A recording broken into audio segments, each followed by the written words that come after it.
Assalamualaikum warahmatullahi wabarakatuh. Salam sehat selalu dan tetap semangat. Kali ini kita bertemu lagi di perkuliahan asinkronus, yaitu di pertemuan ketujuh dengan materi bukti audit. Bukti audit merupakan landasan untuk kesimpulan atau opini audit yang dibuat oleh seorang auditor. Tanpa bukti yang memadai, seorang auditor tidak dapat membuat penilaian yang objektif dan dapat melewatkan masalah-masalah atau risiko yang signifikan. Dengan memahami konsep dan aspek-aspek bukti audit ini, maka seorang auditor dapat menjalankan proses audit dengan lebih efektif dan menghasilkan laporan audit yang akurat dan dapat dipercaya. Pada pertemuan kali ini, kita akan mencoba menguraikan jenis dan prosedur perolehan bukti audit, reliabilitas bukti audit, dan dokumentasi, serta mengumpulkan bukti audit yang terkomputerisasi.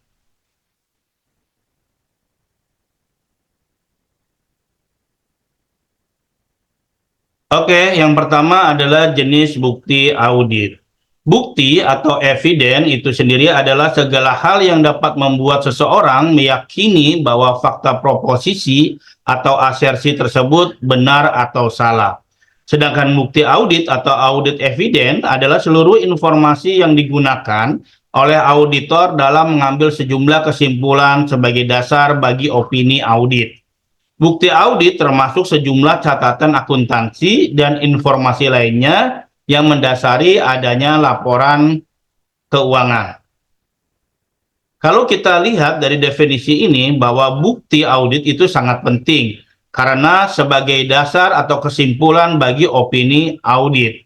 Dan bukti audit ini sumbernya itu dari catatan akuntansi dan informasi lainnya. Lalu jenis-jenis bukti audit.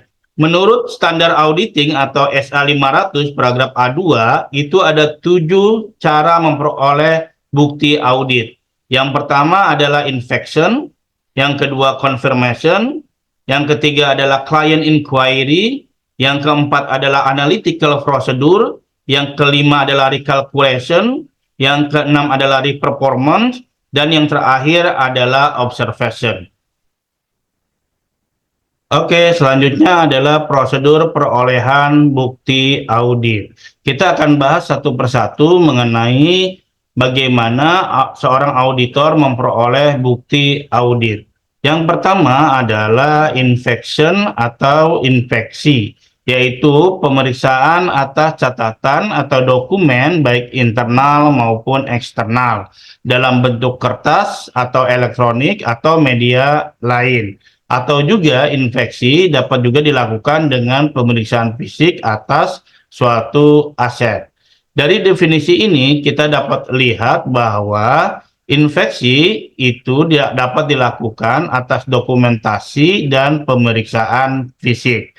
Dokumentasi terdiri dari dokumen internal ataupun dokumen eksternal. Nah, dokumen ini diuji oleh seorang auditor dengan dua cara, yaitu dengan vouching atau tracing. Sedangkan pemeriksaan fisik itu dapat dilakukan dengan case of name atau stock of name. Selanjutnya adalah confirmation atau konfirmasi, yaitu bukti audit yang diperoleh auditor sebagai respon langsung tertulis dari pihak ketiga dalam bentuk kertas atau secara elektronik atau dengan media lain. Konfirmasi ini biasa dilakukan ke beberapa akun atau bisa diterapkan ke beberapa akun yang ada di dalam laporan keuangan. Tapi umumnya yang biasanya dilakukan, konfirmasi ini bisa dilakukan atau dikirimkan kepada supplier untuk mengkonfirmasi nominal hutang, kepada customer untuk mengkonfirmasi nominal piutang, atau kepada banknya klien untuk mengkonfirmasi saldo yang ada di bank klien. Baik itu dengan menggunakan konfirmasi positif maupun dengan menggunakan konfirmasi negatif. Selanjutnya adalah recalculating atau penghitungan ulang, yaitu pengecekan akurasi penghitungan matematis dalam dokumen atau catatan klien. Jadi di sini kita sebagai auditor akan melakukan pengecekan baik itu penjumlahan, perkalian, yang dilakukan oleh klien melalui dokumen-dokumen yang telah dibuat oleh klien. Contohnya, yaitu mengecek perkalian faktur penjualan dan persediaan, penjumlahan jurnal dan buku pembantu. Juga seorang auditor juga itu bisa mengecek perhitungan beban depresiasi atau prepaid expense. Nah, prosedur auditingnya itu dinamakan dengan putting atau cross putting. Selanjutnya adalah re-performance. Re-performance adalah pengujian independen yang dilakukan auditor atas prosedur atau pengendalian akuntansi klien. Bedanya dengan recalculating adalah jika recalculating adalah penghitungan ulang akurasi matematisnya si klien, sedangkan re-performance adalah melakukan pengujian terkait prosedur atau pengendalian akuntansinya si klien. Contoh, yaitu membandingkan harga yang tertera pada faktur dengan daftar harga, melaksanakan kembali penentuan umur piutang usaha, dan memastikan jurnal penjualan telah dicatat pada jumlah dan pelanggan yang tepat dalam buku pembantu. Selanjutnya adalah analytical procedure. Analytical procedure adalah pengevaluasian atas informasi keuangan yang dilakukan dengan menelaah hubungan yang dapat diterima antara data keuangan dengan data non-keuangan. Prosedur analitis diterapkan dalam tahap perencanaan dan penyelesaian audit. Tujuan prosedur analitis ini adalah yang pertama, memahami bidang usaha dan bisnis klien, menilai kelangsungan usaha bisnis klien, dan menunjukkan kemungkinan adanya salah saji. Selanjutnya adalah client inquiry. Client inquiry atau tanya jawab atau wawancara adalah upaya untuk memperoleh informasi secara lisan maupun tulisan dari klien sebagai respon atas pertanyaan yang diajukan oleh auditor. Contohnya, apabila auditor memperoleh bukti dan tanya jawab, biasanya auditor juga perlu memperoleh bukti pendukung melalui prosedur lain. Yang terakhir adalah observation, yaitu melihat langsung suatu proses atau prosedur yang dilakukan oleh orang lain. Misalnya dengan mengunjungi lokasi pabrik untuk memperoleh kesan terkait fasilitas klien atau mengamati pegawai yang melaksanakan tugas akuntansi. Tujuannya adalah untuk menentukan kepatuhan terhadap prosedur yang telah ditetapkan. Oke, kita lanjut ke pokok bahasan berikutnya, yaitu reliabilitas bukti audit.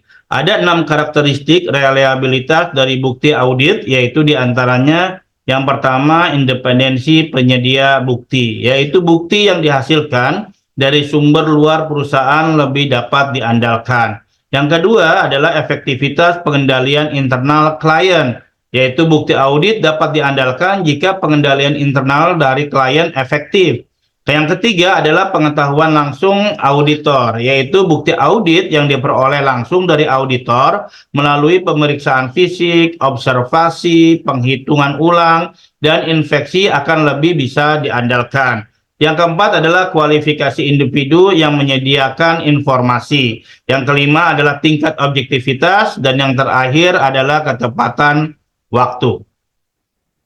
Berikut adalah referensi dari Aren. Jika di SA 500 ada 7 jenis bukti audit, sedang di ARENS terdapat 8 jenis bukti audit. Bedanya hanya di inspeksi saja. Jika di SA 500, inspeksi itu mencakup inspeksi dokumentasi dan pemeriksaan fisik, sedangkan di AREN dipecah menjadi 2, yaitu inspeksi dokumentasi tersendiri dan pemeriksaan fisik tersendiri. Oke ya. Jadi kita lanjutkan dengan menggunakan referensi dari AREN ini ya untuk melihat ketepatan jenis bukti audit dengan jenis buktinya. Di sini terlihat ada 5 dari 6 kriteria yang digunakan terkait karakteristik reliabilitas bukti. Belum masuk ke pokok bahasan selanjutnya, ada beberapa pertanyaan yang kalian harus tanggapi atau jawab di dalam forum di Fast Learning, yaitu pertanyaan pertama adalah, Dalam melaksanakan prosedur audit, auditor memeriksa berbagai jenis bukti audit. Salah satunya diperoleh dari teknik konfirmasi. Jelaskan mengapa teknik konfirmasi ini banyak digunakan terutama dalam menguji asersi manajemen terhadap hutang dan piutang usaha, dan bagaimana cara mendapatkan alat bukti dari teknik ini.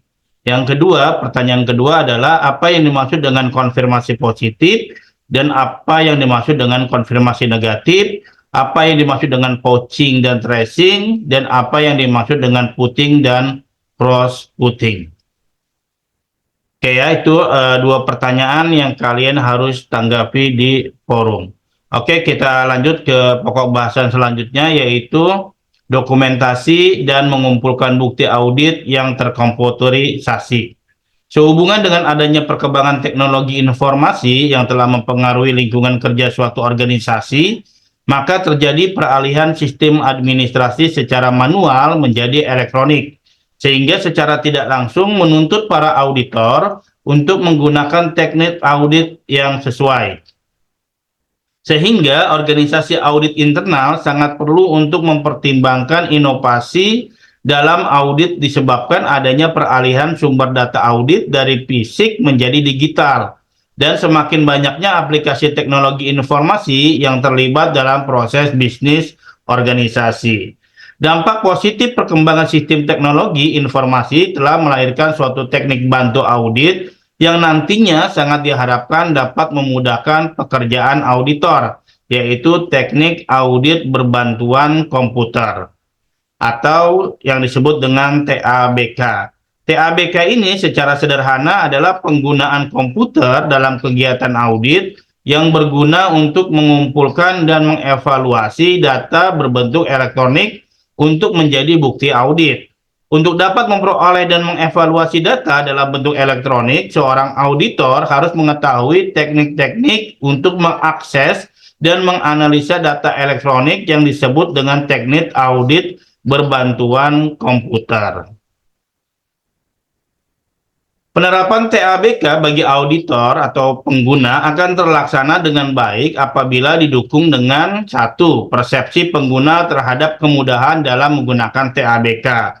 Dua, persepsi pengguna terhadap kegunaan TABK. Yang ketiga, sikap pengguna terhadap penggunaan TABK. Dan yang keempat adalah penerimaan pengguna terhadap TABK.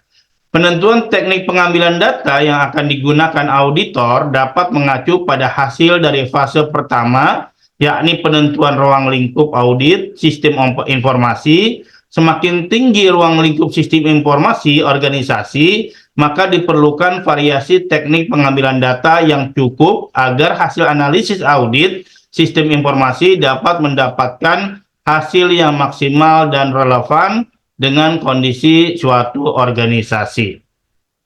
Oke, demikian pembahasan kali ini. Saya cukupkan, saya akhiri. Wassalamualaikum warahmatullahi wabarakatuh.